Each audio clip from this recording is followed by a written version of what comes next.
Happy Monday, Liberty Kitty Cats. And before we get into today's flagship Lions of Liberty podcast, I want to remind you about our amazing sponsors at the North Spokane Hemp Company. At northspokanecbd.com, you can find all your CBD needs, my friends. CBD, it's a wonderful thing. This is not medical advice. It's just my personal opinion. Having tried the product, it really does help with things like inflammation, aches and pains, stress, insomnia. I've been an insomniac all my life. And using CBD products is the one thing that has really helped me to get a good night's sleep. They have flour, they have tinctures, there is even CBD products for your pets. That's right, because your pets get aches and pains too. At least my big husky does, and the CBD is a wonderful way to help your pets as well. So please head over to North Spokane, that's Spokane, northspokanecbd.com, and use discount code LIONS at checkout for 15% off your order. Not only that, free shipping for every order over $50. That's northspokanecbd.com. Use discount code LIONS at checkout. Welcome to the Lions of Liberty podcast. Here's your host, your guide, your shining beacon of liberty, Marc Claire.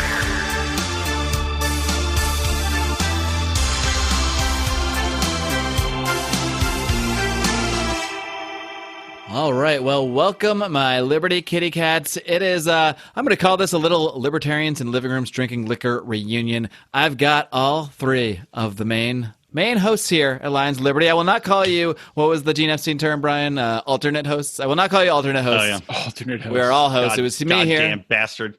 We got Brian McWilliams, host of Electric Libertyland. Hello. Hello. There he is. We also have John Odermatt, the host of Felony Friday. We are, do you want to say hi, John? What's up, felons, friends, and freedom lovers? We are the Lions of Liberty, the true triumvirate. Now, we have some great cast of characters. We got Howie, we got Rico, we got Dr. Science. We got a lot of friends and family that pop in. We got Dan Smalt and Remzo Martinez always pop into the show. But this is really the core right here. Let's be honest. This is the heart and souls, the three main Lions of Liberty hosts. And it's been a really long time since the three of us have just been on a Libertarians in Living Rooms Drinking Liquor, just shooting the shit. So why don't we start shooting the shit? What do you want to shoot Has about? it ever happened with just the three of us? I'm not even sure. It's a great question, actually. I think we usually almost always have a fourth. There had to have been one or two times where it was just the three of us. Probably. Maybe this is a first. I'm calling it a reunion, and it might actually be a first time. Already the best show we've ever done. Totally. Probably. I agree. What are we all drinking? I'm drinking this sugary cider, some Angry Orchard, because it's just what happened to be in my fridge when I got back. They call it Angry Orchard because your hangover is very angry the next day. I was hungover. Marc was over here last night. Shocking. Brian hungover. I know, but we were drinking also whiskey and not bad hungover, too bad, but feeling a little bit. More than not hungover. What are you drinking now? I'm currently drinking delicious, refreshing, healing Bud Light. Oh, God. I started off by bonging Modelo at the start of this show. And if you were in the Pride, you could have watched it happen. And now I'm drinking Sierra Nevada. It's probably Sierra Nevada has come to become Sierra Nevada Pale Ale is one of my favorite beers. It's just so delicious. I love it. I will give Sierra Nevada some credit. It's at least quasi drinkable pale ale as we reignite the pale ale wars. Because as you know, I don't hate Sierra Nevada. Like asparagus urine. If I had to drink a pale ale, that would be on my list of. That or like there's another pale ale which isn't that bad either. Maybe it's Dale's has one that's not horrible. Like just. Dale's, the first time I drank it, I was pretty drunk, and I thought it was the worst thing I've ever drank in my life. Then the next day, sober, I had one. I'm like, it's actually not that bad. So maybe you had maybe you fell over drunk and had a piece of dog shit go in your mouth, and then you were washing it down. These things happen. It can happen to the best of us. It certainly can. How do you say? Is it Nevada or Nevada? I say Nevada, but that's because of my Philly accent. Vegas, Nevada. I say Nevada. I didn't even know what I said until I said it back. I think I say Nevada. Nevada sounds like the wrong way to say it, though. Nevada. I don't know. Nevada. I'm going to Nevada. I say Nevada. Nevada, bada, bing, bong. Well, we gathered today not to just to catch up and shoot the shit, or maybe do a show with the three of us for the first time, but also with a greater purpose. Because for a few weeks, I think John started talking about it on Felony Friday. We're still we're always trying to find ways to grow this program, and one way that you can kind of get up in the iTunes charts and rankings is to get more 5-star reviews. So we wanted to give a little motivation for people to go out there and give us ratings, leave us reviews on iTunes or Apple Podcasts, I suppose it's called now. It's still iTunes on my Mac. MacBook. So, it's a confusing world we live in. But, we put it out there. If you guys want to send us questions and leave those questions in the form of a review, we would do a show and try to answer them on air. And that's what we're going to do today. We're going to start going through. We have a bunch of comments. I read some of the comments on air, and Odie's mentioned a few as well. But we're just going to go through everything that is a question, at least, and try to provide some answers, some insight from the Lions Triumvirate. You guys ready? You ready to roar? Roar. I'm ready to roar. Brian's so excited to roar. He just rolled out of bed to do this show. I literally was asleep. I took a nap. Again, I had my little hangover. I was like, I gotta take a power nap, so I'm not just like falling asleep. But between waking up from my nap, which of course I was watching Star Trek: The Next Generation, as I do during all of my daytime naps. Fantastic stuff, gives you some love dreams. But woke up from my nap, and now after bonging that beer, which, as Odie mentioned, you could have seen live if you were in the Pride, I now feel fine. Top of the world. Top of the world. All right. Well, you're ready to podcast. So we're going to start with actually a great question for us, really, especially for this show. This question comes from a gentleman by the name of T Money, money sign in parentheses. And his question is, he would like to hear another discussion. Did we already do a discussion of bum wines? What's Probably. your favorite? I think we did some sort of discussion. I think Howie just did one impromptu at one point. Yeah, exactly. That happens a lot. My favorite like is Carlo Rossi, the old school Carlo Rossi giant bottle. Can't go the big jug that you put on your thumb, and then you got to drink it with like holding it up on your shoulder. For about $4, you can get a whole jug of wine. At least you could in 1998, Pennsylvania. It has to be a Carlo Rossi blush, though. But it doesn't have to be. But that's the best one. Is there another the kind? blush is really good. We actually named it, you guys. I remember this. You should. We named our pledge class after Carlo Rossi. That's right. I mean, my pledge class, not your guys' pledge class. But that's right. There you go. Do you guys remember, just while we're talking about 1998 Penn State? Well, Odie wasn't there, but they still had these when you came around. Do you remember the Big Ugly at the Unimart? It was an edible treat, which was a hunk of, I think it was hamburger with cheese in the sausage roll. It was like a hot dog hamburger. I know what you're talking about. I never was drunk enough to actually eat one. But. Oh my God. It was like my go-to. Every time I get real hammered, I'd stumble into the Unimart and get this like log. And it literally looked like something that would fall out of someone's ass. And you got it and you just cover it in like nacho cheese and onions. And then so good. You cover everything in nacho cheese at Unimart. Yeah, totally. How much cheese do you want in your soda? Fill it about halfway. So you're going to go Carlo Rossi. I'm going to go with the one that I can't find in Los Angeles, because I managed to find Wild Irish Rose and Mad Dog 2020, but I was not able to find Night Train, I don't think, out here. That one I believe was my favorite. And it was all of them give you a horrible hangover, though, because they all have high sugar content. All fortified. Yeah, I think horrible.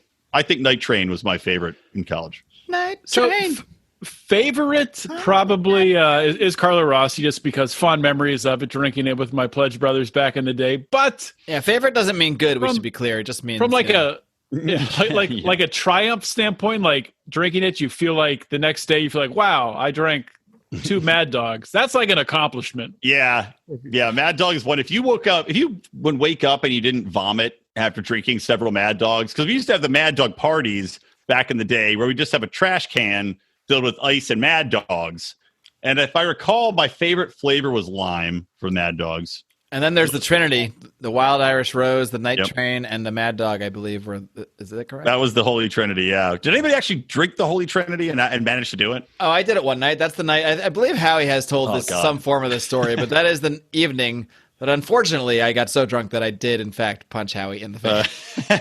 And we were totally cool the next day because we all understood this is the Trinity. This is the choice you make before taking that first sip of the Trinity. You know that anything can happen and nothing can be, you're not allowed to hold anything against each other. So we were fine. It's true. Do you guys remember when we did Wine Power Hour? I think it was probably with Carlo Rossi, but did Carlo Rossi also come in a box? No, I think that was a different one. The Power Hour was definitely with a wine. It was with a white box wine. Yeah. That was the night that we had one guy. I thought it was white wine. Well, we might have had several boxes, but I just remember that was the night where we had a guy in the fraternity house named Joel, and he was talking all this shit, talking a big game about how much he was Joel gonna talking drink. shit. I don't believe Joel it. talking He never shit. talks shit. I know, and he picked the wrong time to do it because he made it about halfway through the wine power hour before he started vomiting everywhere and passing out on the floor. And then he passed out on the floor, and in his pool of vomit was like a cigarette he must have drank. Oh, So that was God. pretty gross. That explains why Joel, like, by the time I came around, he like barely drank anymore. Yeah, it broke him. It broke his spirit. The wine power hour is especially sneaky, even more so than the beer power hour, because you feel at first like you can do it, like it's not a problem. You feel like it's totally, it's just a little bit of wine, right? And then you get to like minute 30, minute 40, and then you're starting to realize like, oh my God, can I even do one more of these? Because you start to feel that wine, just like so much wine that just builds up and it starts to, you almost start to get a wine hangover immediately because you put so much in your body so quickly. And yeah, then it becomes a real challenge. But we did it. We did it, damn it. I'll tell a quick story about a wine power hour. Were you guys in school when Larry Johnson was playing at Penn State? I don't think you were. No, I think you graduated. No, I think I was graduated. So Larry Johnson, Heisman, he's in the Heisman ceremony, whatever, didn't win. We're pre-gaming for the Heisman ceremony, of course, with the wine power Why hour. wouldn't you? So I passed out and don't remember the Heisman ceremony at all. One of my pledge brothers, who I won't embarrass him and say his name live on the air in front of thousands of people, but woke up downstairs in the basement in the kegerator behind the bar, having shit his pants. He woke up in the kegerator? Wow. Yes. Like he crawled inside that Yes. fucking, seems like he didn't die in there. Very lucky. Very lucky. Jesus. And he shit his pants. That's amazing. I should at this time, I should recognize that this is live for those in the Lions of Liberty Pride. That's why it's very important, so essential, to support your favorite libertarian podcast, this one, in case you're wondering. The greatest libertarian variety show on earth, Lions of Liberty, over at Patreon, at patreon.com/Lions of Liberty. And members of Patreon, members of the Pride, get to watch the live streams here, get to be in the secret Facebook group. So isn't that nice? Isn't that nice? It's very nice. And I actually went to bumwine.com, which is a website. Oh, nice. Check it out. They should be now. They should be fucking our sponsor. I wonder if we can reach out to email them right now in real time, Odie, and tell them they need to sponsor our show. Probably not going to happen. But they have some rankings here for the worst taste, getting wasted, and warmth. I'm not going to read all five. I'll just do top three. So worst taste, they have Thunderbird, Wild Irish Rose, and Night Train. Getting wasted, Cisco number 1, Thunderbird number 2, Night Train number 3. Mad Dog 2020 is number 5, which I think is ridiculous. Yeah, it is. Maybe I'm wrong. What do I know? I need to correct my statement. I could not find Wild Irish Rose out here. I could find Night Train out here, and it was drinkable. Cisco's disgusting, though. I forgot that existed. Oh, God. And for warmth, whatever that means, I'm not sure. They don't really describe it. Keeps you warm if you're a bum freezing to death on the street. Keeps you warm. That's why you drink these, right? To stay alive. Apparently, Mad Dog number 1, Thunderbird number 2, and Wild Irish Rose number 3. Mm-hmm. Oof. I don't know. I think Mad Dog is the best, actually. Well, it depends because there's so many different flavors. Yeah, they're getting zanier as they go. Like, have you ever guys actually tried to look at Mad Dog lately? They have like insane flavors. It's like I have not. Kiwi, strawberry, pineapple. Awesome. Ooh, They all taste like shit. They do, except the lime. The lime's drinkable. All right, enough bum wine talk. Let's All right, move enough on bum wine talk. So if we actually want to talk about libertarian-related things, we've got one here from Tom, quote, unquote, Mormran Potter. I don't know why that word is in quotes. I don't know if that is supposed to mean that it's not really his middle name or that it's not even a real word. Mormharan in quotes. What could be the meaning? Let's just talk about what the meaning of that word is. What do you guys think? Is it like quoting like Mormon, but not really Mormon? Maybe, but it's Mormran. There's another R after the. Yeah, I don't really know. Hopefully, it's not his real name that we're just totally, just butchering. Making fun of butchering now. But then that's why the quotes. Then I would ask you, why the quotes, Tom? Why the quotes? But anyway, we'll move on to your question. Tom asks, he says, I have assessed the aggression aspect of the NAP as applying to quote unquote violence, and not necessarily aggression. Or wrestling would be a violation, and a person would be unable to defend against violence. I would like to hear your thoughts on that. That's kind of a vague thing, but he does put a more straightforward question here. At what point does aggression become violence and drops the other shoe of the NAP? So I think what he's trying to get at here is like every act of violence is not necessarily aggression. So where does violence become aggression, and how do we kind of split that up? So I think that's where Tom is going with all this. What do you guys think? I don't know. It kind of reminds me of when is, it's like the conversation that always happens within sexuality, right? If you're hooking up with somebody, when does it go from I'm always trying goes back to to get laid? sex with Brian. Well, no, this is a good example, but it's like anything. It's like, where does it stop being I'm trying to get laid and turn into now I'm just raping somebody? Because it's a very, right to the rape analogies for Brian. Well, it's literally the same thing that we're talking about. It's a question of, I think, like anything, it's going to be a question of comfort, a question of attitude and safety. If it reaches a point where you're no longer a willing participant and your safety is called into question, I think that then that's where the switch flips. Otherwise, like you said, wrestling is not necessarily an act of aggression. I mean, that's not to say that people interpreting something as an act of aggression makes it so, because of course it's very subjective as well. And what starts as not an act of aggression could become one, much like, I guess, Brian's analogy here. Like, right. two guys could be kind of drunk and just start wrestling around, and that's not aggression because they're both sort of, in on it. As long as they're both doing it sort of together, there's no aggression there. But then if it goes a little too far, let's say one guy gets an advantage and starts really cranking on someone's head, and then the guy says, all right, no, stop. And he keeps going and says, all right, no, stop. And then he really keeps going. All right, well, now at some point you are really committing aggression because now this is no longer a consensual, fun wrestling activity. We should have Lions of Liberty wrestling events. What do you guys think? I think that will end badly. I think do it in Mexico and then get the stem cells afterwards. Exactly. Wild Irish wrestling. That's Lucha Libre and stem cell Lions of Liberty trips. Oh, and if you're wondering what the stem cell reference is to, that was discussed on our bonus show that only the Lions of Liberty probably got to hear in the live stream. So just another motivation. If you weren't already motivated enough to go to our Patreon to help our good friends at DonorSee who are doing awesome things to fight the lockdowns and help people that are affected by that stuff. So, yeah, I'll probably stop promoting it for a few minutes, though. Patreon.com/Lions of Liberty. Go. Send money. But it's like, just getting back to this. We'll go to it. Just to say, like, aggression, looking at the definition, because I'm reading it right now in front of my face. But so first definition, hostile or violent behavior or attitudes toward another. So right now in the definition is violence. Readiness to attack or confront. Secondary definition, the action or an act of attacking without provocation.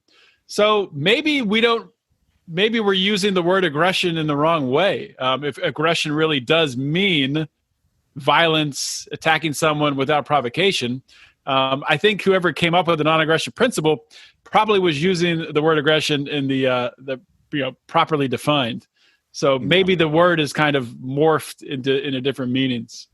Maybe. I mean, I also think but it applies, in a broader sense outside of violence too. Because you can say, acts of aggression in regards to property values and property rights as well, where if you're aggressing on someone's property by damaging it, I guess you'd still argue that as some sort of violence, but clearly you can see an indication of like harm has been done. And I think that's probably where the line would be as well, as like, have you stopped or have you begun something that is doing harm that is not consensual? Because I would argue, we talked about the Germans and how they have contracts for like, I'm going to come over there and you can kill me and eat me and I want you to do it. If it's consensual harm, that's different. But virtually anything, be it a person, be it private property, be it a business entity, the intent to cause harm or the effect of causing harm would be where that aggression comes into play. Yeah, I mean, as soon as you get to that point where it's no longer a consensual activity, and this is where, I don't know, libertarian theory might come in. Like, what if someone signs a contract to be cooked and eaten, and then they get cold feet at the last minute and they decide they don't want to be cooked and eaten? I mean, you signed this? This is your signature. I mean, is the contract more valid than the fact that you change your mind? I think you always have the right to decide not to have your life taken, and you always have the right to not consent for that, even if you've signed a contract. But that might be a Walter Block question. That's a high stakes arbitration. If you're the guy sitting on that, you're like, all right, this is a binding legal document. And somebody's just waiting there to see if they're going to be eaten or not. It does say right here he can eat you. We already paid for the Lions, so going back on this now, really. He bought this giant pot, sir. You're going to have to compensate him for the cost of the giant cauldron he was going to cook you in. Fair enough. But Tom Potter, I hope that helps you a little bit, helps you get some insight into that question of violence versus aggression.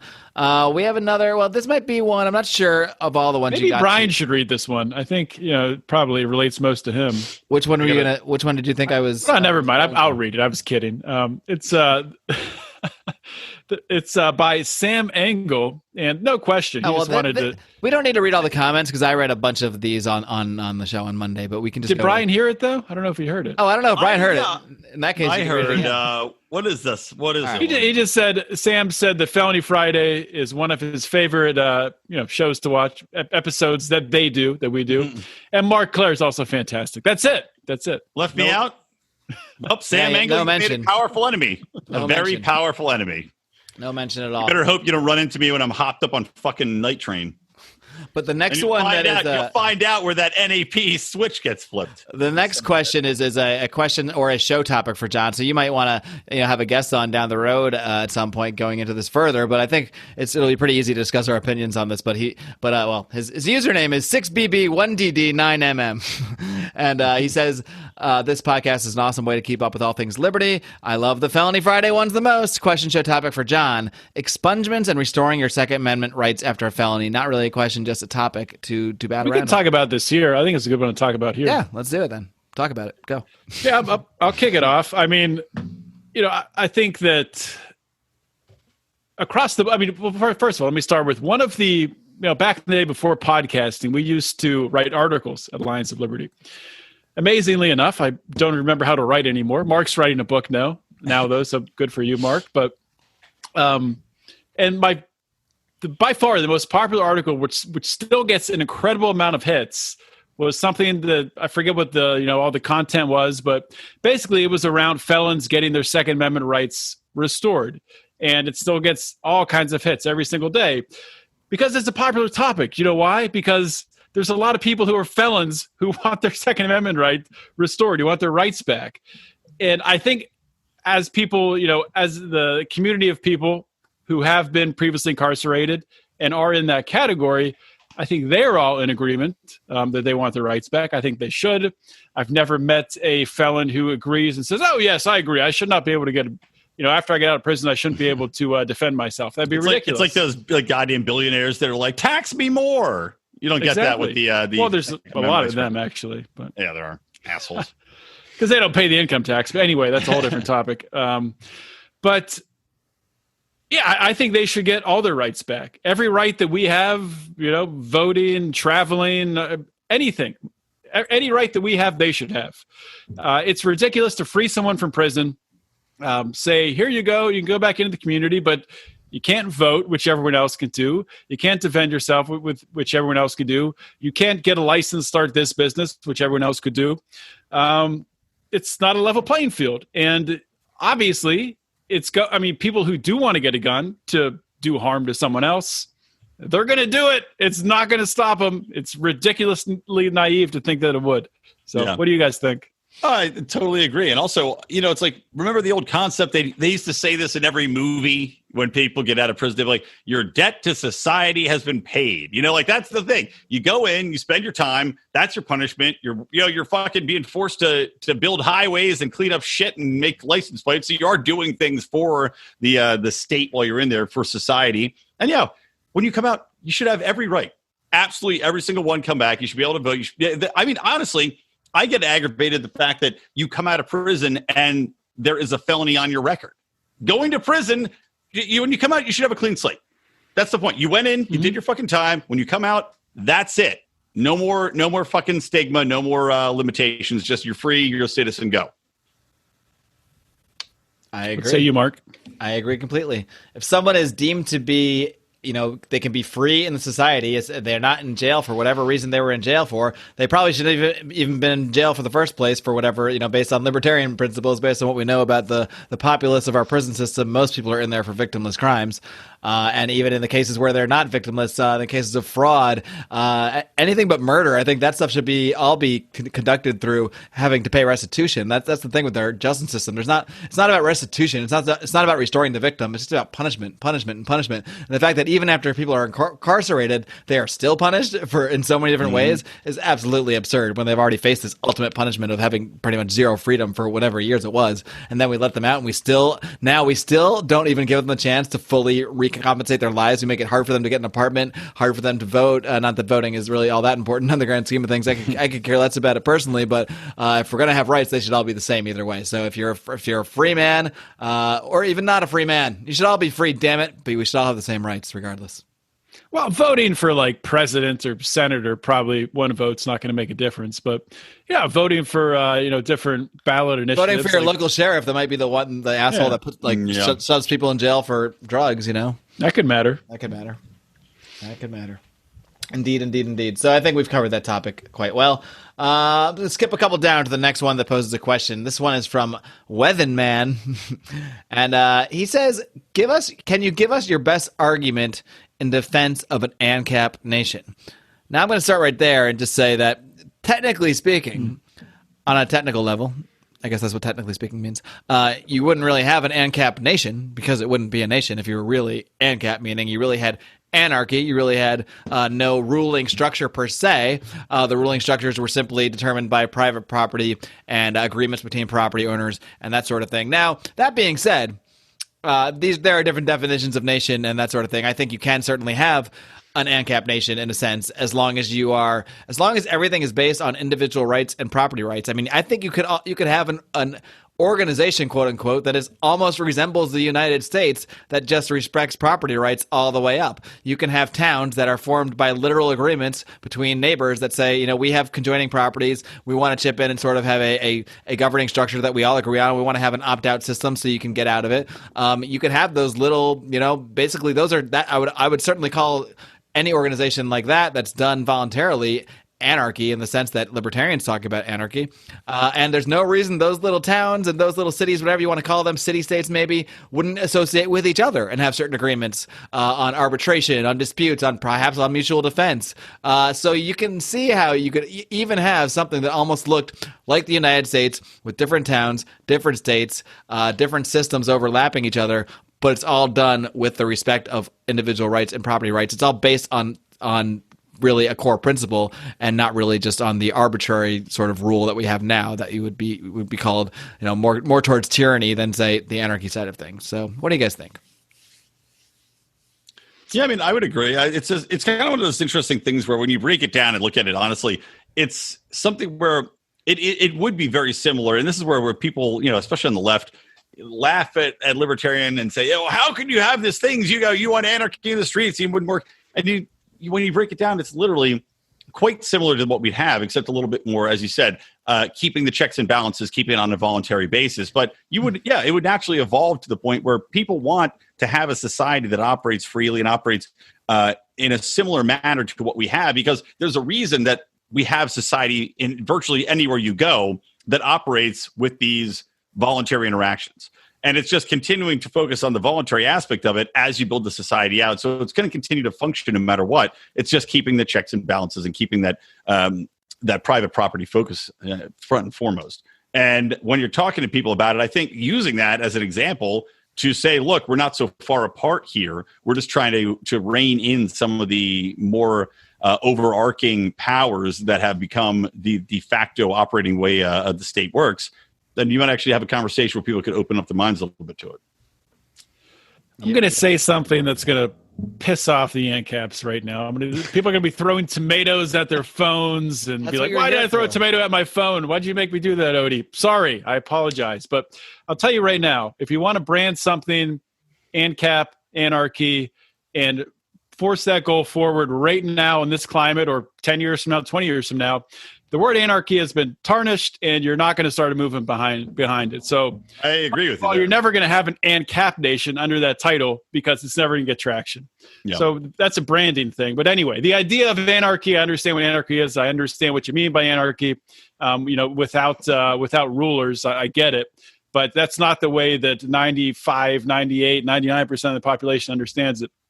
But I think under, the best defense of a free society really is, you're just contrasting it against the coercive society that we have today. So how could we do things without coercion? I mean, could we have roads without coercion? Could we have garbage collection without coercion? Could we have security and keeping our communities safe without coercion? I hope so. I mean, we're not animals. I think we could figure all that stuff out. So it's sort of framing the argument and kind of taking the high ground when you're talking with people. And I think Brian does a good job of that when he does his bar talks about ways to sort of enter these conversations. And I think defending an ANCAP nation starts with finding an agreement with someone and building out from there. Right. And that's kind of like what I was getting at, is that all the things that people want in the society would still be there. It's like just because it becomes ANCAP doesn't mean that you lose access to these things. And people, just allowing people to wrap their minds around how that would work within a voluntary framework, how roads could easily be privatized. Even trash collection, it's still privatized. It's, I pay the trash people to come. I pay them directly. I don't pay my state government to do it. So just, it's like anything else. It would come to be because where there is a demand, where people want a service, be it as a function of travel, of commerce, of trash collection, whatever it might be, it will happen. So it's just would be on a microcosm scale instead of a macro scale. Right. I think we've tackled that one heartily, my friends. And to me, it's not about Odie might have some good points about the marketing aspect of it. I kind of go back and forth on it, but just in terms of the actual defense of the free society, whatever you want to call it, I mean, that's what's more important to me than, I guess the market. The marketing, I guess the marketing is more important ultimately in many ways too. Yeah, I think we need to rely more on voluntary. I think the phrase voluntary rather than ANCAP or anarchy is going to be more in our favor. I think people grasp that concept immediately. And when they hear anarchy, to your point, they think of fucking riots and they think of CHOP. It doesn't go in our direction once they make that association. Yeah, that's the problem. Every, anarchy display of anarchy we see, which is not anarchy. You see people breaking in Starbucks windows or whatever. That's not anarchy. That's violence. Yeah, exactly. But they call it anarchy and it's wrong. It's not. But that's what it's labeled as. But I don't know. It's marketing is equally as important as the ideas, because the ideas, if you can't advance the ideas with marketing and branding, then the ideas are no good. Right. It's like if I, at this point, I think the battle for the phrase anarchy would be like people who bundle sticks together trying to fight to get fag back, Wow, that's quite an analogy. Holy crap. Wow. Is that a real movement? It's like, but it's the same thing. It's like, it's too far fucking gone, man. Like, hey, stick bundlers, fag is gone. It's not coming back. You're not going to be able to reclaim that word. And I feel like the same thing about There's anarchy. One guy out there that his family's been bundling sticks for generations. He's like, damn it, I started these fag works and I want to keep it. I'm taking it back, but it's too late. It's too fucking I'll late. get me word back eventually. So yeah.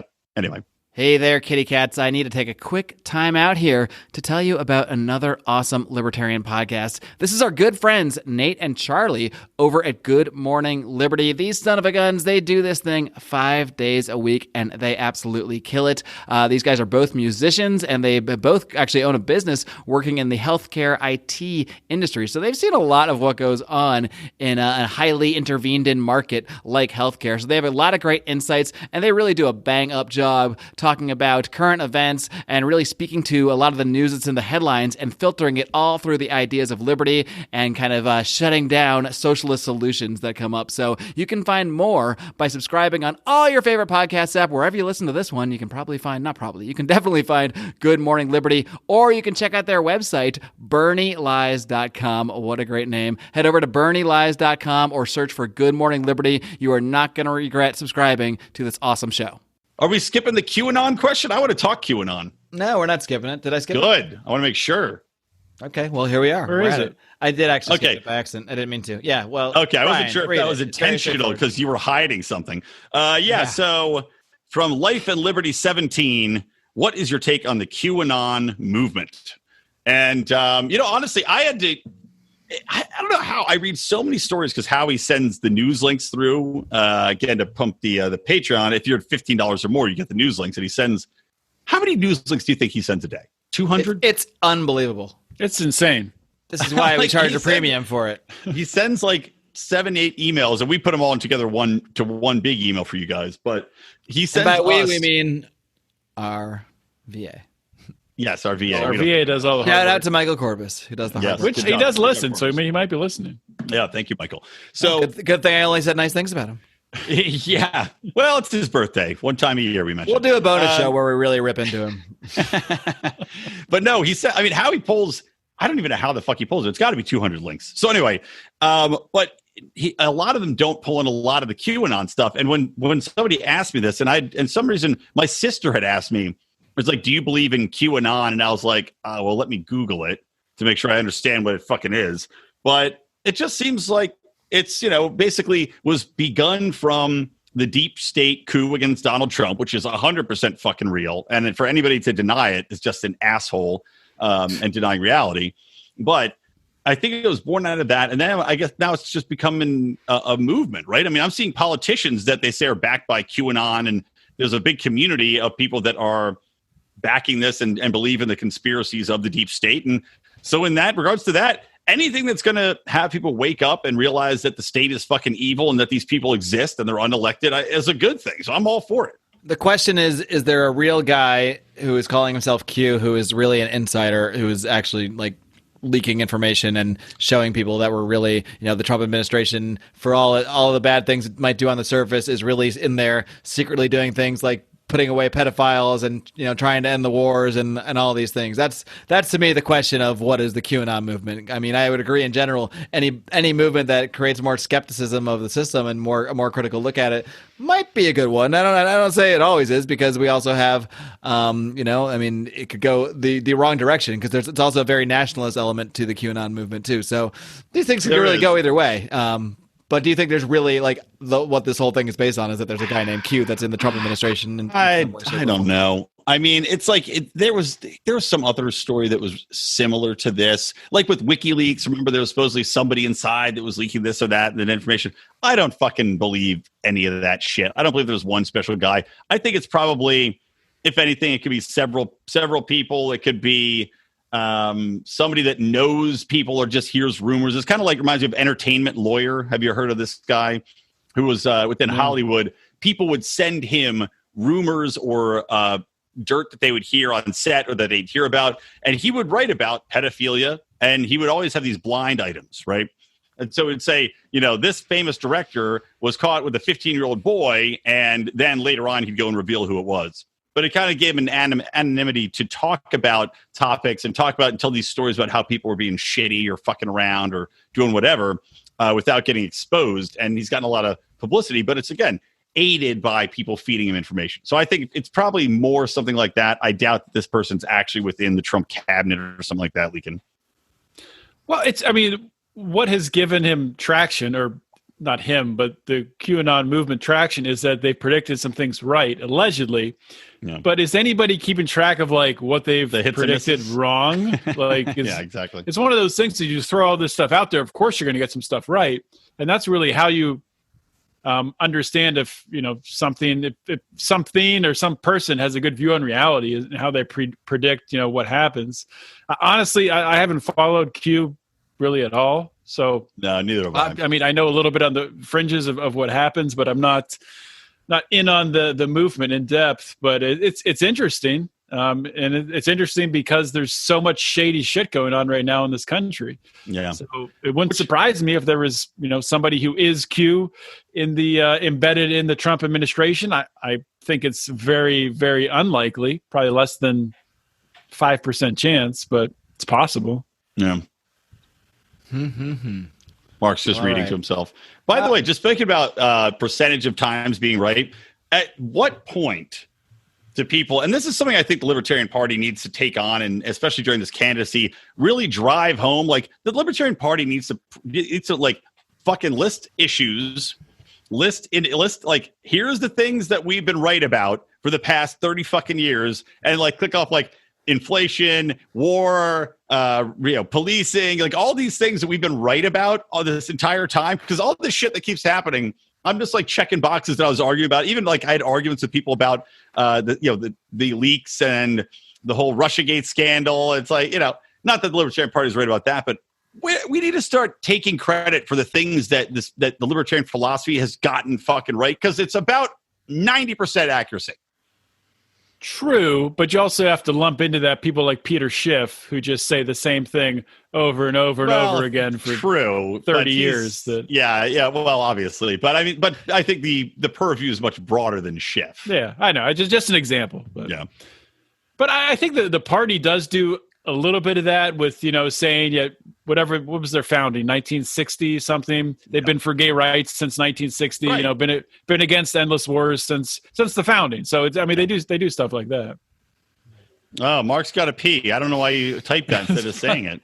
Because I was trying to be low key, but I guess talk about it. Not on this podcast. So I'm going to tee up the next question for Brian, because it's specifically asked of Brian. And I have an idea of what he's going to say. During that time, I'm going to quickly pee while you guys chat. But here's the plan. I'll give my answer, and then you can come back and give what you think that I said while you were gone. Okay. I like It'll be an interesting game. And okay. I will judge the accuracy. All right. Well, the question comes from Slumdog parentheses millionaire. And he says, Brian, if you're reading this, I don't know why it's just for you, actually, but I guess because you've talked about this before. My question would be, in your opinion, what is the best case for and against intellectual property law? I already answered this on my own show. You answered the whole thing? Bastard. Yes. Well, that's why when I was going to go to the bathroom, I was going to just listen to the episode and then tell you what you said the first time. So that was all right, give a quick summary, Mark. Go to the bathroom. I'll give a summary while I pee for those that missed that episode of Yellow. All right. Then you can come back and give your take on what I said. Okay. Well, go, Mark. Otherwise, you're cheating at the game. I'm going. Move it. He's going right now. He's wearing a diaper. I actually one time tried to buy adult diapers for a costume, and you can only buy them in bulk. I was going to go as like a big baby or something, and you can only buy them in bulk. I was like, well, I don't want to buy 50 fucking adult diapers. Anyway, that's neither here nor there. So in regards to IP, I actually was I was supposed to go to Europe to do the Free Market Road Show, and of course, COVID fucked me in the ass on that. Lost a week in Europe, paid fare. But intellectual property, I used to be against it. I used to be for it. Now I'm actually against it. And basically, the reason is because just like any other form, intellectual property is essentially, it pretends to be to protect someone's rights to a concept or idea, right? And while I can understand that, especially where research and development are concerned with like a drug industry or technology, where there's no intellectual property, I think it does hamper somebody's interest in providing millions and millions of dollars into research and development. But at the same time, what you end up having happen a lot of times is that, like so many other regulations, it simply helps large entities. It helps people that have the lawyers and have the ability to fight these fights to protect intellectual property, where independent entrepreneurs might be able to come up and compete in that market. So all it is a barrier to competition.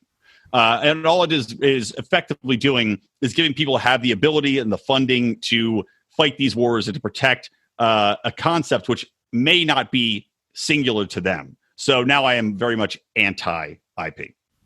So follow-up question, what would you say to people who say, well, okay, if you don't have intellectual property, then you wouldn't have anyone developing new drugs because somebody could just steal it, or new invention, somebody could steal it. Well, you have what is called first to market advantage. And that does go a long way, wherein if you're first to market, it's still going to take your competitors quite a bit of time to clone a drug and make a similar a type of thing. So you can get a lot done, and you also have the ability to market that, to brand it, to get trust from the consumer, where people aren't necessarily always going to default and be like, oh, okay, there's a drug out that does this, and then this knockoff drug. And again, this can be part of the marketing, but the knockoff is now on the market, so I should just take that. you still have an incentive to do it. And look, if there's money to be made targeting something, you should be able to, I mean, regardless of the research and development that goes into it, you're probably still going to go for it. Because if you don't do it, somebody else is going to do it, and then you're not making any money in the first place. So there's still an incentive to go after it.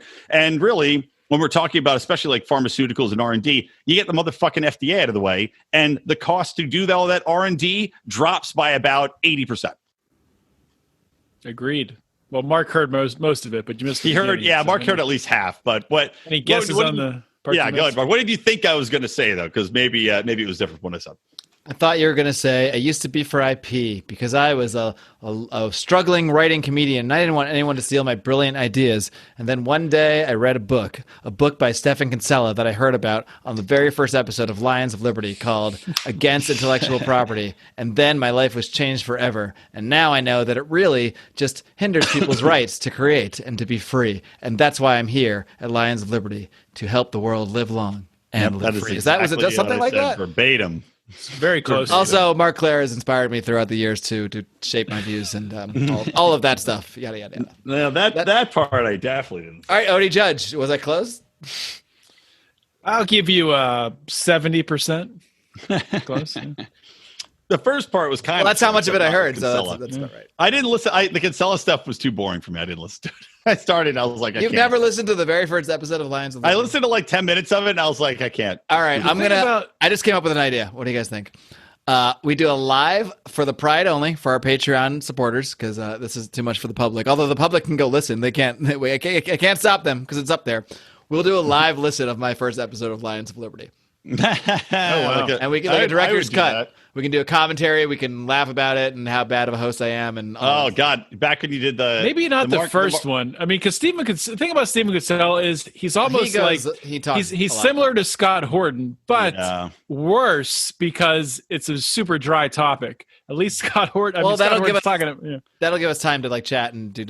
Not. We are fans of Scott Horton, of course, but yeah, Scott. I remember I was joking with Mark because we had him on 2 times, and the one time it was Mark and I and Scott Horton, and also we did like a live show with him, and he don't shut up ever, and you can't get a word in edgewise at all. So you're doing a show where like we're all on stage with him, and then it was like me, Stapleton, Scott Horton, and Mark, and eventually of the 4 of us, Jason was like, all right. He walks off stage. Then Mark left. Then I was just like, okay. We all just left the stage because Scott Horton wouldn't shut up. Nobody else could talk. We all ended up drinking at the bar, waiting for him to stop talking. That did happen. But it's a true story. He's a great interview because it's really, at least from an editing standpoint, it's really easy because there's no transitions. There's just question and then 40 minutes of Scott Horton answering it. Right, yeah. I would totally like to do a review show. Maybe it would be fun. Maybe Kane was like the 4th show or something, or the 5th show, right? Yeah, but that's actually a decent interview. So you.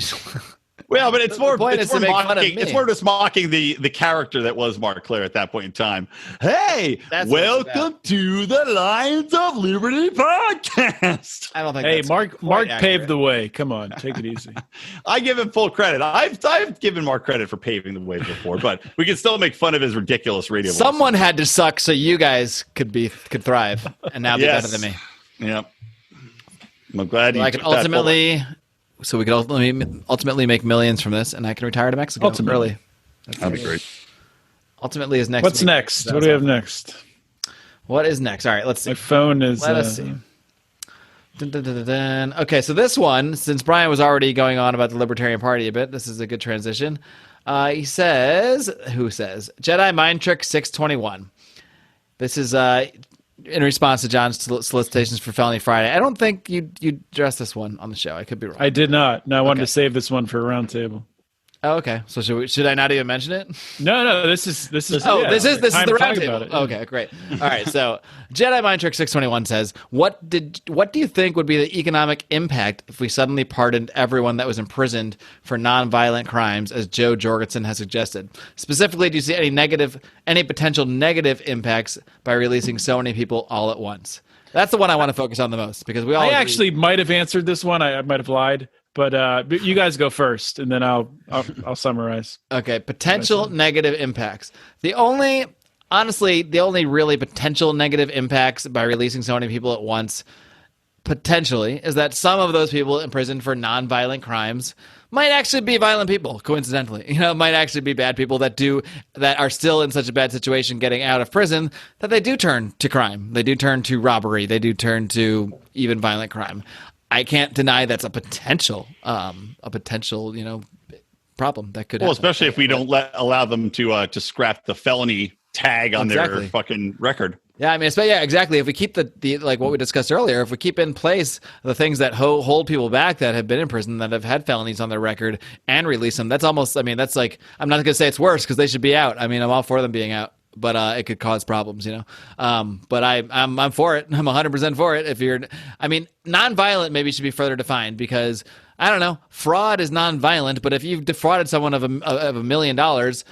I don't think you should just get away with that. I don't think you should be. I think, again, this goes back to what our justice system should be. It should be about retribution. Prison should be a place where maybe you have to stay because you're earning your retribution for somebody. You have to earn back that $1 million plus interest that you defrauded somebody from, or defrauded somebody of.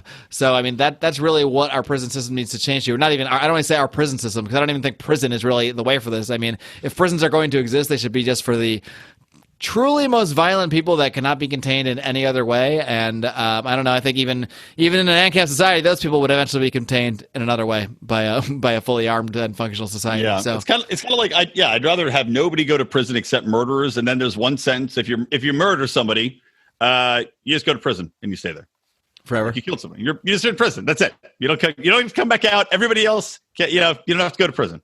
It's murderers, you stay in prison, and pedophiles, you stay in prison. Okay, so. I think you could also have a price on a life, I mean, you could, if someone, it depends on maybe the means of the murder. I mean, if it's eventual murder, maybe those people just are always punished. But, there's a lot of different degrees. Well, it wouldn't be like for manslaughter or it would only be for like murder one. Okay. Yeah. Because even like second degree murder, it's like, it's not pre-planned. It's right. Yeah. Decided in the moment. Murder one would be different. Murder one's the one. Yeah. You go to prison, you stay in prison. And then, the other ones could be, like you said, I mean, even there is a price for life. And if you had an arbitration where you agreed, just like eating somebody, if the family's like, look, you could go free, give us $4 million. And the guy's like, yeah, okay. Maybe Jeff Bezos. Maybe Jeff Bezos goes killing people for $4 million. Maybe, but what if he gets his kill my uncle bucks by eating a bunch of people? Yes. Somehow, I don't know how you monetize eating people. What business model are you pitching here? Shark Tank it. I forgot the fucking original question again. Oh, if you let everybody out. So here's my take on that: is you definitely there would be some adverse effects and there'd be some great effects. So this is kind of like the argument I have for, look, if you're in an economic rut, bring home the fucking troops. Bring home 100,000 troops and let them come back into communities, because these people are overseas. They've got money that they're sitting on because they're not spending money at the barracks. So you come home, you inject a bunch of cash for people that are now home. They're able to interact with the society and economy. You're going to inject a lot of energy into your economic status. So it's a similar argument to letting prisoners out. The only problem is the prisoners don't necessarily have that much money. You're going to have probably a little something from piecing together license plates. So what you would have is, as Marc talked about, a little bit of a problem where if people can't get jobs right away, they may turn to crime. You're also going to have, without a doubt, a surge in the demand for housing, which could cause at least a short-term spike in housing values and make things a little bit more difficult for people trying to find homes and trying to buy new homes who aren't in prison. But at the same time, you're going to have opportunity for people that are going to work for cheap. If you don't have minimum wage laws in place, then those people could find jobs instantly. People in that marketplace could find cheap, easy labor right away. So there's a lot of things I think that hamper that happening in regards to just the system we have in place. And I think minimum wage and felony convictions being on people's records are two of the primary things there that would really stand in the way of them finding easy jobs and being able to reacclimate into society. Yeah, just to summarize my perspective, and I think you guys kind of hit on it, but the biggest negative, it's not really negative, it's just a reality, but it could turn into a negative for society, is you have all these people coming out that don't have any skills, and they don't know the technology, and they're thrown back in. They don't have family to support them. Where are they going to live? Where are they going to work? How are they going to support themselves? They might turn back to crime, as Marc said. I don't think we have to worry about like a housing crisis from that immediately, because I don't think they're going to be making enough money to to compete and buy houses. Maybe I'm wrong. Well, but when I say housing, I don't mean just buying houses, but just, for example, apartments are going to be in short supply and supply and demand. You're not going to be, unless you're building, massive barracks. Or my brilliant idea, and I think I'm going to write this for a Reason article. My brilliant idea to have. I like how Brian just hired himself for a Reason article. I did. You have to attribute it to Joe Exotic, though. It's Joe Exotic's. It's Joe Exotic's idea, but my fucking brilliant Tiger King model for housing and employment. It would solve a lot of these problems if you did have McDonald's build a fucking barracks and be like, come in, all you guys, come. You can live in the barracks. You'll get paid $3 an hour. You will be fed. You will have your ability to go out and boom, there you go. Corporate housing, corporate pay. These people have a place to go and a place to work. And now you're able to work back into society. I mean, kind of along the same lines as that, not to get way off topic, but I have wondered why. Maybe they do this. Like, why don't the large tech companies, they have daycares where, employees can put their kids and they can go see them during the day. None of it. Do any of them have like private schools? Like, does Google have their own private school where their kids can go to? Or like, why don't they do that? You know what? I don't know. I don't think they do. But I don't know. That's a good question. Like, why isn't there just the Google campus? Yeah, a Google school. I'm sure it'd be better than any other. I think it'd be even worse than the Google school for future assholes. Like, yeah, God, can you imagine the brainwashed leftist bullshit? It'd be even worse than the typical school system. That'd be a nightmare. Oh, speaking of big tech, did you guys hear about? I don't know how to say her name. Is it Ghislaine Maxwell? How do you say her name? As I said, I just call her Ghislaine. Like Gizz Lane. Ghislaine. Apparently she has a secret husband, and her husband might be some like big tech CEO guy. I did read she had a secret husband. I didn't realize it was a big tech guy. I forget his name. That'd be awesome. Take it. I would love it if it's some fucking big wig at one of the major tech companies. Over the moon. So keep your eyes open for that breaking story. Yeah, can't wait. By the way, this is way off topic, but there was all this talk, and Marc, I'm sure, knows about this, working with the NFL and stuff, but there was this big thing about Daniel Snyder and the Redskins, and all these sports writers were talking about, like, tweeting, like, oh, my God, big news coming with the Redskins. It's going to blow everybody's mind. And they're, like, building it up for, like, 3 days.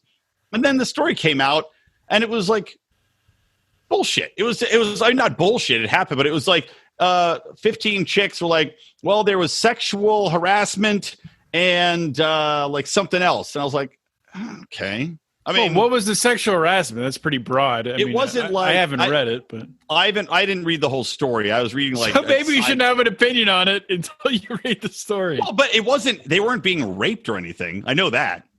It was literally like if that's your line for tolerance. If they're being raped, my point is they built this up as if it's some massive story. I was expecting like pedophile ring. Like I literally thought it was going to be like Daniel Snyder was in Ghislaine's book, something really crazy, or he's dropping N-bombs at every meeting. No, it was like, okay, well, so he was harassing some of the women in the office, and then he made like the cheerleaders a couple of years ago were topless and in a bikini shoot, which is shitty. But again, it's not. I thought it would be a much bigger bombshell. Well, I mean, it's not shitty empirically for my eyes, but if they were consensual, if they were forced, it's very shitty. Well, I guess they were not forced, but they were coerced, if you will. That would be force. Yeah, they were essentially forced by virtue of like you get fired if you don't take off your top in front of these season ticket holders doing this calendar shoot. Again, really shitty, but I thought it was going to be so much more. I thought it was going to be something like above and beyond where you're just like, holy shit. But I'm going to say a letdown. I expected far crappier behavior. That franchise is pretty much done. So. They're horrible. Well, as I was saying, the rename, I still think they should be called the Shedskins. What better name for the Snakes in Washington, D.C. to have a football team than the Shedskins, constantly changing their colors and whatever it takes. Venomous goddamn Viper Den. I like the just Redskin potato idea myself. It is funny. That would be awesome if they did it, but they won't. It's going to be the goddamn Red Tails. I guarantee it. It will be. The Red Tails. Yeah, basically, that was like one of the fighter pilots, pilot, the Tuskegee Airmen groups, I think, right? No, so that's like a tribute. There's that movie. Remember I had that great joke, and this is still a great joke, even in today's society, because it's on the woke side of things. I had that joke where I went and saw the movie Red Tails, and I loved it. I was on the edge of my seat the entire movie because I had no idea with an all-black cast who was going to die first. It's not a bad joke. I mean, I get it. It's a very funny joke because the black guys always get killed off. No, if it was very funny, you probably would have been able to hear the audible laughter. Every time I've told it on stage, it got a huge laugh. You two were just... That was before 2020. Now that joke would probably get you killed. That joke goes along with woke society, though. That I'm saying it's stereotypes. They always kill off the black characters first. Yeah, but movies. Woke society doesn't have a sense of humor. So that's very true. I am shocked. Every day I'm shocked that I haven't been canceled. Every time I put an episode out, I'm like, this is the one. This is the one they're going to come for me. Which is why you need to support us on Patreon so that we don't have to worry about being fucking canceled and losing our real jobs. Exactly. Although Patreon could cancel us too, but that's another story. Yeah. Also donate. How many more questions do we have? Because I just saw that I while we're talking, I do want to talk about the fucking federal police in Portland and like the crazy shit going on there. Have you guys seen these? Well, we have one more, I think, of the questions, and I think the other ones left are like topics that Odie can come back to eventually, or maybe already did. But there's one that I think we have not addressed. Where did it go? It's somewhere right over around here. Well, why don't you talk about that while I find... Okay, here it is. He says, this is by You Can't Take the Sky From Me. He says, I am a grid operator at a major utility and would love to hear how you would approach such a business that is semi-monopolistic. Are you for market-based or bilateral-based utilities? I think this topic is largely misunderstood in the mainstream, and the operating constraints of an all-renewable system are interesting, to say the least. Rawr. So... I am by no means an expert on utilities or energy or anything. Obviously, Odie has a little more experience in the energy sector, but I don't think you need to understand anything about a specific sector to understand how markets work. And in any area that the state is providing a monopoly or a semi-monopoly to an organization to, let's say, have exclusive control over energy in a certain geographical area or what have you, is going to skew the market. It's going to make things more expensive, is going to make things worse every single time. So I am completely for only market-based utilities. I will admit my ignorance, and I will say I don't exactly know. Are bilateral-based utilities when the government sort of sponsors the quote-unquote private company to run the utilities? Does anybody know? I don't know. That's what I was when I heard bilateral, I thought that's what they were talking about, is hiring a private company that is basically given the monopoly by the government, so that's not the government running the utility unilateral. It's bilateral. They're basically working on it in tandem, but a private company is running it by virtue of that monopoly. I don't think that's much better, especially if it's a monopoly deciding who gets that bid or who gets to have that power. But we also have to look at the society we live in where everything is run by government at every level in some way, shape, or form. So how do we introduce a true free market in energy and in utilities in general? Yeah, go ahead. I think bilateral is between two monopolies. I'm pretty sure. Oh, okay. Kind of like the cable companies have. Sort of, yeah. Who do you want to fuck you? Well, if it's bilateral, still better than unilateral. But it also, just going back to what Marc's talking about, there's also like the bullshit you see with like solar companies where people would get, especially in LA, I saw this happening in California. They were having solar installations where people were getting off of the public grid. And then what happened was that government was forcing these people to fucking pay in regardless. And it's just horse shit. So, yeah, I mean, having a free open market solution to utilities, especially when renewables come into play, where solar gets better, where you might be able to have, you look at like different places would have different hydroelectric, if you got water coming in there. There's so many different energy sources where if you open it up, that you would have people really itching to get into that market. Whereas what's their incentive now? When you know that there's a monopoly there, we're talking about with IP, when you have a monopoly, if somebody was like, I have a monopoly on all book writing in California, why would you fucking write a book in California? So getting it out of the way is better. Also, talking about, there was a comment in there about sustainable or all renewable. And I talked about this on an ELL before. as of right now, there is no fucking way we can have an all renewable system. It doesn't make sense. It doesn't work. And it literally cannot work because with renewables, they don't have the battery power or the capacity for storage right now. Even with batteries from solar, you don't have the ability to store 70 billion batteries in case the fucking system breaks down, in case you have a rainstorm and there's not sun coming in to power your solar shit, or in case there's not enough wind. So as of right now, there's no way to have a sustainable only or renewable only system. You have to have fossil fuels involved because there's no other power source that has that storage capability to continuously run in case there is an outage of the renewables. So it doesn't make sense. Yeah, I remember talking about this or writing about it way back in the day. And I quoted Murray Rothbard in it. I forget if it was in an article that he wrote or a book or probably both, but talking about when it comes to monopolies, like in a truly free market, you would have monopolies. But the thing that keeps monopolies in check is, easy entry into the market. You don't have constraints in the way. So it wouldn't be necessary that, really a competitor would even enter the market because it might not make sense in certain circumstances. But just the threat that they could would keep that monopolistic entity from, price gouging and things like that. Price gouging probably being the wrong term to use there. But as Marc said, I mean, the problem is when you have those walls built around protecting these companies. And I think when I wrote about this originally was when the big Time Warner merger happened, which I can't remember now if that went through Time Warner, AOL. I think it did, right? It did. Yeah, it did. So I don't know. And then when you talk about like renewables, I can't see us getting to a fully renewable system. The demand on electricity is going up exponentially, especially with more and more people driving electric cars. As that technology gets better and better, which it is quickly, that's just going to become even more demanding. The only way that I see to meet that need is with nuclear, and mostly nuclear. And right now, nuclear technology is not economically viable because of all the regulations, and also there's different types of technology now kind of coming up with thorium reactors, which are much more economically feasible than the reactors that were built previously, which were much more dangerous and could melt down and all those things. Which the new designs conceptually, I mean, can't even do that. And they run on they don't produce any waste. They pretty much run continuously. It sounds ridiculous, but there's almost no downside. And that's the direction we're going in.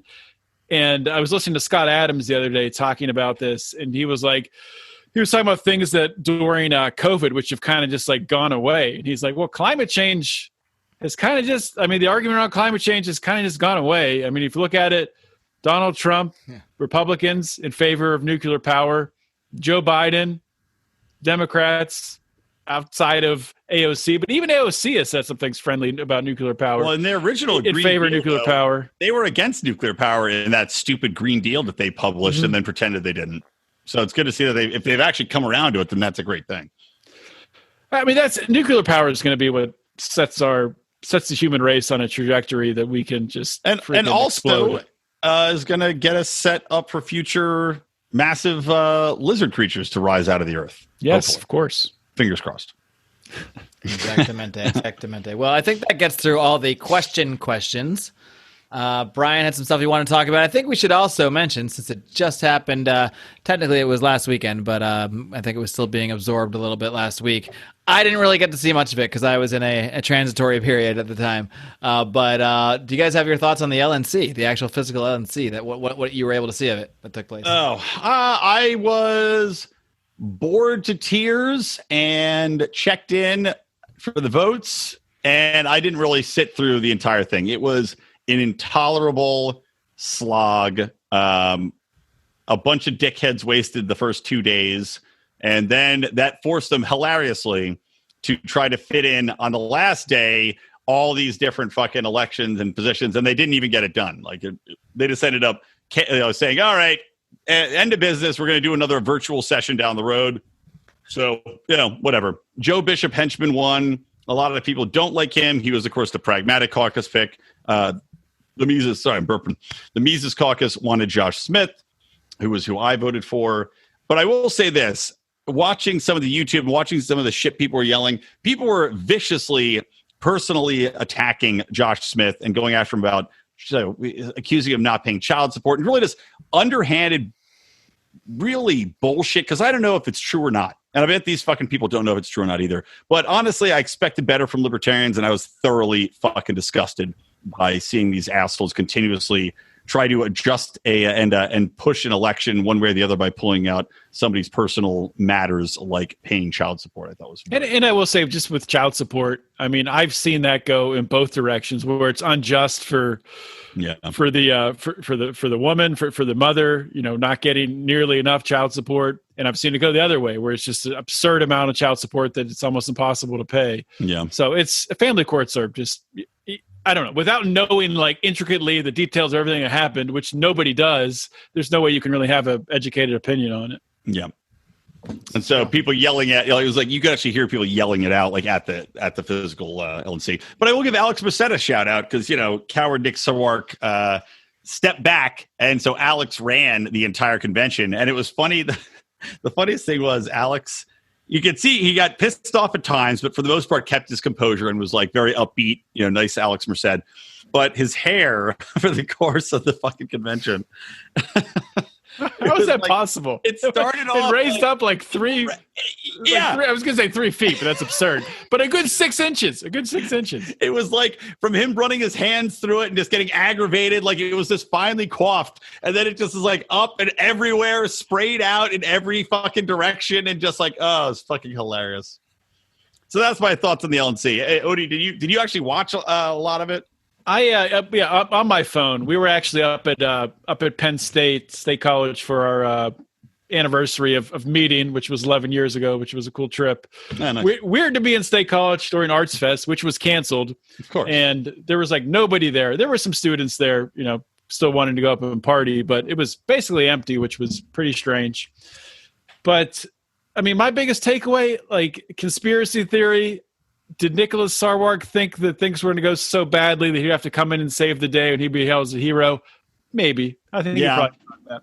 Yeah. But talking with some delegates, I think the only person really that I know of in the Libertarian Party who's active on the LNC that could have actually gotten through this and kept everyone relatively sane was Alex Merced. And I think he did an amazing job. I don't know if anyone else had the personality and the ability to. He scaled it up a couple times and he showed his angry side when he had to. But he's not the most fluid at leading a meeting, but that didn't really matter. I mean, it was already chaos anyway. So it was. Well, there's a funny meme. It is what it is. I honestly don't know much about the differences between JBH and Sarwark. I know big differences between Sarwark, JBH, and Joshua Smith. But we'll see. We'll see where it shakes out. Yeah, I mean, I will say with JBH, I did like a little bit what he had to say at the LA convention, and just as far as like talking about messaging for the party, I thought was okay. But I worry that he's going to go left libertarian like Sarwark did. But at the same time, it's interesting. He's openly gay. I think is an interesting talking point for the party. Again, in the current state of affairs, I think that's definitely a nice thing to be able to talk about and could get him some profiles, in national media and bring hopefully some of the people that aren't convinced by Joe Biden's delirious cognitive breakdowns might be lured in. But one thing I wanted to mention, this was really funny, is at one point Alex Merced got really pissed off and he's like banging a little gavel and he's like, if you guys don't shut up, I'm going to take this gavel and I'm going to cancel this meeting. So it's like, it's for this meme, which is like, I'm going to turn this convention around and we're all going home. He's like, I'm going to throw it down on the ground, right there on the ground. But yeah, Alex, if you hear this, good job. Yeah, but then he capped it off at the end and he said, you might like me when I'm angry. Yeah. I think I did. Yeah, I like him angry too. Angry Alex Merced. That's what he has to morph into. And then they tried to get him to run for all these other positions, and he was like, nope, not dealing with you dickheads anymore. But yeah, so just to finish this up, did you guys see the protests or the federal police in Portland and how they're like just chucking like unmarked, chucking protesters in unmarked vans? And what are your thoughts on that? This is the first I'm hearing of it, so I need more information. Oh, right. I only saw some videos people were sharing on Twitter. And it's like, obviously I'm against people coming in and just chucking protesters willy-nilly into vans, especially from the federal government. But at the same time, it's like, I acknowledge that. And yeah, I'm against it.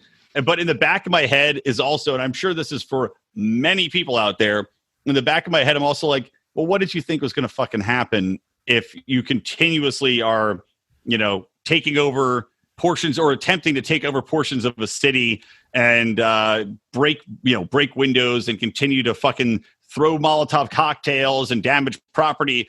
Eventually, you are going to get this response. Like, this is what fucking happens when you violently protest and violently, take actions in a city. Eventually, there's going to be a violent response. That's inevitable. So while I'm kind of horrified by seeing it, especially if they are peaceful protesters. I saw one cop tackle a guy on a bike that was riding by, which was horrible. But at the same time, I mean, what do you expect when people want order restored? It's going to happen one way or the other, and that's either going to be an all-out war, or as we're seeing here, you're going to have federal troops coming in and cracking down. It's creepy stuff. It's definitely creepy. It's very creepy stuff, and I agree with you, Brian, that we shouldn't be surprised that it's happening. I mean, this is the world we live in right now with this government. Yeah. And what's surprising to me is seeing the conservatives out there on Twitter saying, well, I don't care. I kind of like it.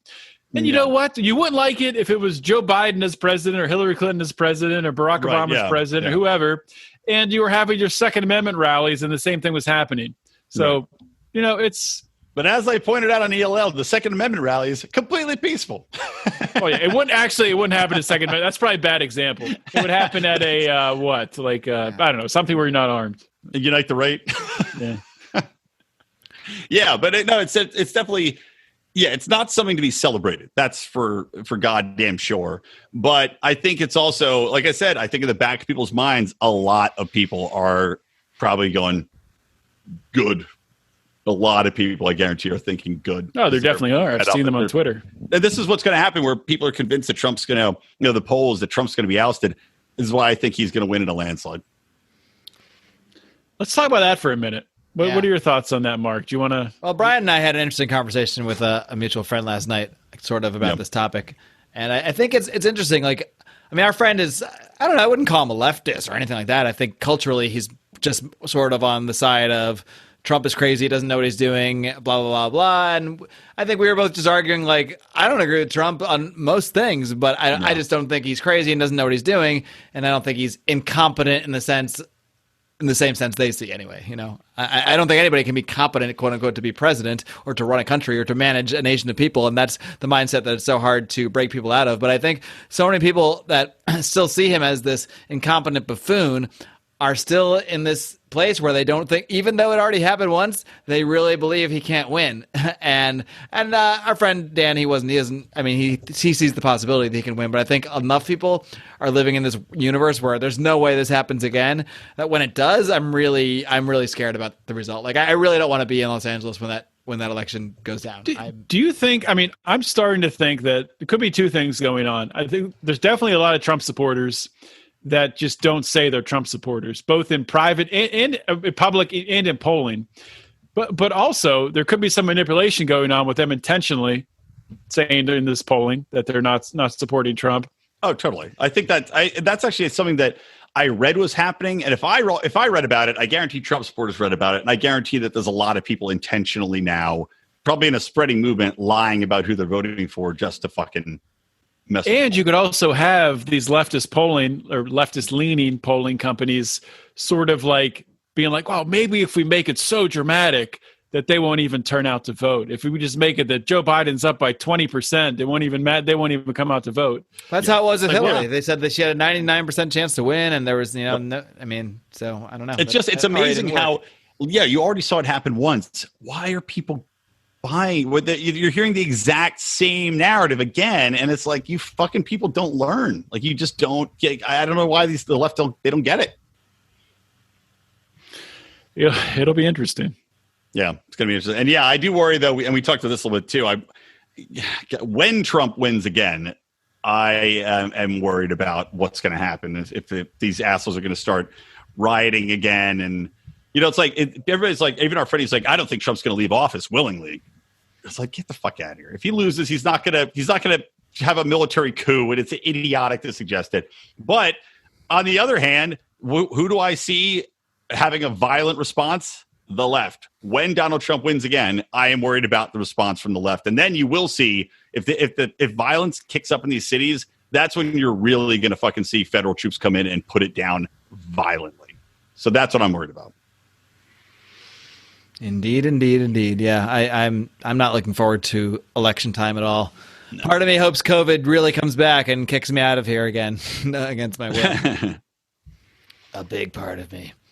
But, well, that's a good place to end. Marc's going to die of COVID, and Odie and I will take over as the. I don't want to have COVID, but yeah. Well, unfortunately, for you, Marc, it looks like on the latest graphs that the R number is dropping below 1, which is how quickly it spreads in California. So it should be coming down. Of course, maybe they can still gin up the fear and everything. But. Oh, they will. Oh, how about? Well, they already have. We really do need to wrap this up. But yeah, how about the fucking Florida testing facility that's like, whoopsie. It turns out that we were putting out numbers 100 times higher than the actual fucking rate of infection, or 10 times higher with 100% responses. And also, Sandy, my wife, she had told personal stories about this happening, where people went to get tested, filled out the forms, didn't get tested, and then they got notified that they tested positive. She knows people that this happened to, personally. Wow. But they didn't get tested? Fucking bullshit. They didn't even get tested. They filled out the forms, and then they got notified by a mail that they had it, and they're like, I didn't even get the test. So this is all fucking bullshit. All of it's fucking bullshit. You can't trust anything. I trust this stuff at all.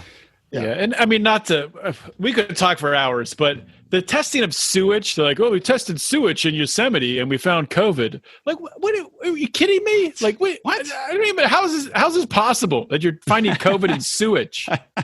Yeah, bears have got it. Fucking Yogi Bear eating out of them picnic baskets, getting COVID. Good thing Boo Boo's probably not a high target. All right, let's wrap this shit up. I got to take it down. All right, host. Oh, yeah, I already got to pee, so that's fair. We are going to wrap things up. One thing I want to say is, of course, we have mentioned a couple times, you can support us on Patreon at patreon.com/Lions of Liberty. You can also support us on PayPal, paypal.me/Lions of Liberty. I believe you can do that directly and find a bunch of ways to donate via crypto at lionsofliberty.com/donate. But I want to let you know, we're going to be doing a special show pretty soon. The show we came up for, actually, Brian, I should say, came up with this concept. Actually, I should say Brian stole this concept. I stole the concept from the Legion of Skanks. I'll let you tee up the plan, and then this is going to be a Patreon-only show, so you got to sign up for Patreon to get access to this one. Yes, this will be fun. So I did steal it from the Legion of Skanks. I thought it was a brilliant idea. But basically, we've got our members of the Pride that are our avid listeners and supporters. They have been given a task, and that task is to create a secret drinking game wherein, based upon things that we commonly say or do, I used my doing a Howie impression as an example. They will have a secret list wherein during the show, one of the Pride members will be on the call with us or on the Zoom during the recording and will notify us when we have triggered one of the secret drinking game rules. We'll get a buzz or a bell or something like that. Yeah, a buzz, a bell, drink, whatever it is. But we will be drinking and we'll see what interesting rules they have come up with that we don't know are coming. And we'll see how drunk we get. So that will be forthcoming in a Patreon only. So yeah, make sure you sign up for that because it's going to be a really, really fun show. All right. Can't wait. Well, I'm looking forward to that, and I am looking forward to you gentlemen the rest of the week because there are 3 shows every single week here at Lions of Liberty. This show, The Flagship, where we talk about stuff, where I usually and often interview leaders in the libertarian movement, or sometimes I just talk to these Hey, bozos. You're talking to leaders in the libertarian movement today, too, baby! Sort of. I'm talking to them. I'm not interviewing you, though. That would mean I was listening to your answers, which I never am. But we've got, of course, Brian every single Wednesday with Electric Libertyland, giving you his weekly dose of comedy, culture, and liberty. And, of course, Odie here wraps things up with the very aforementioned Felony Friday, his always hard-hitting, always inspiring look at the broken criminal justice system.